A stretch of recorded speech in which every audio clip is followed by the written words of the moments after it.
My name is Elle Woods, a blonde-haired, blue-eyed, real-life Barbie. Shopping was my greatest talent, beauty was my only competitive advantage. My ultimate life goal was to marry the perfect man. The day my boyfriend got his Harvard acceptance letter, I thought he was finally going to propose. Instead, I got a cold, heartless breakup. I'm going to run for senator someday. I need someone from a proper family, not some blonde bimbo. In that moment, my world came crashing down.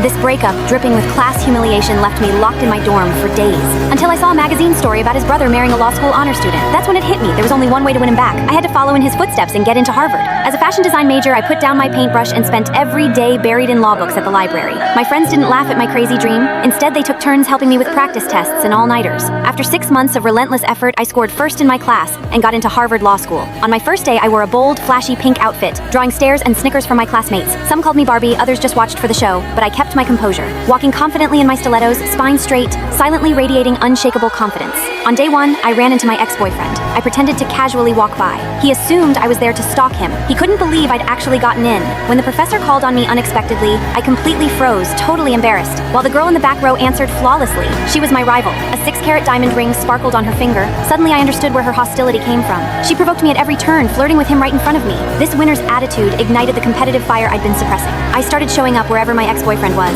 At sports events, I'd sit conspicuously in something eye-catching. At study groups, I'd bring gourmet snacks as peace offerings. They set me up, inviting me to a costume party. When I showed up in a pink bunny costume, everyone burst into laughter, but I quickly pulled myself together and walked right up to my rival with dignity. Seeing how composed I was, she was the one who looked foolish. I tried to find common ground with my ex, but he cut me off with obvious disdain. "You're not smart enough, do something more worthwhile." That's when I realized, no matter how hard I tried, in his eyes, I'd always be a dumb blonde. I wasn't worthy of his political ambitions. This relationship was doomed. When my romantic dreams shattered, painful clarity became the fuel for my journey forward.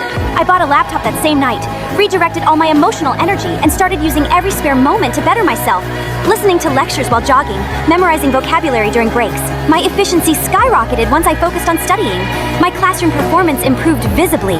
This sense of self-improvement gradually filled the void left by lost love. What really moved me was a legal aid case.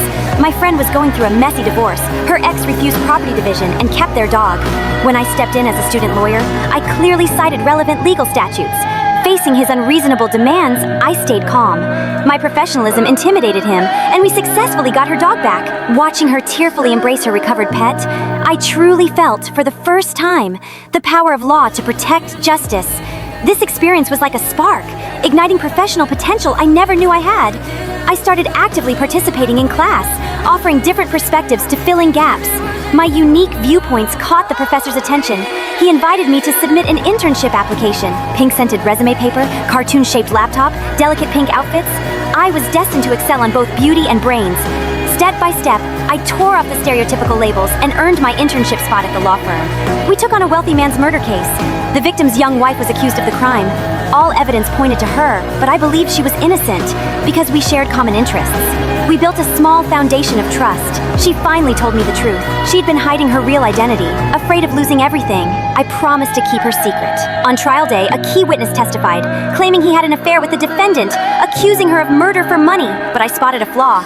Only a gay man would notice brand details like that. Straight guys don't care about those things. "How long have you been dating your boyfriend?" 3 months. The courtroom erupted. The witness frantically tried to explain he misheard, but the truth was already out. The adultery testimony fell apart. The case finally turned around. After the trial, the professor asked to see me. He praised my performance and offered me a summer internship at his firm, just when I thought my abilities were finally recognized.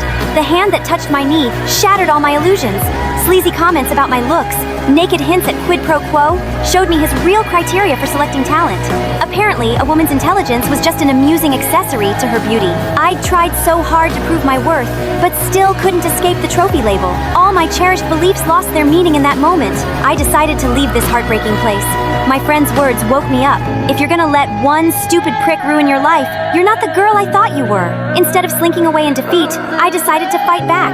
On the day court reconvened, something shocking happened. You're fired. I have new representation. Pink high heels, pink suit, pink handbag, pink lipstick, plus my brilliant blonde hair. I was a walking Barbie. No longer hiding from the world's stereotypes, I stood before the authority I once looked up to with an even bolder image. During the trial, the victim's daughter gave key testimony. She said she was washing her hair in the bathroom during the shooting and didn't hear the gunshot. I caught the inconsistency. Can't wash your hair for 24 hours after a perm. That's basic basic knowledge. If you were really washing your hair, your curls would still be intact. So you definitely heard the gunshot, which means you had time to hide the weapon, isn't that right? Using beauty knowledge everyone thought was shallow, I overturned perjured testimony. Wearing the pink everyone thought was brainless, I achieved decisive victory in court. This stunning reversal left everyone speechless. My ex-boyfriend immediately chased after me, dropping his usual arrogance to confess again. I need a smart boyfriend, not a complete moron. 2 years later, I walked up to the graduation podium, my high heels clicking against the floor, as if answering the doubters' whispers from years past. The girl they once mocked as an inappropriate Barbie had just graduated with highest honors.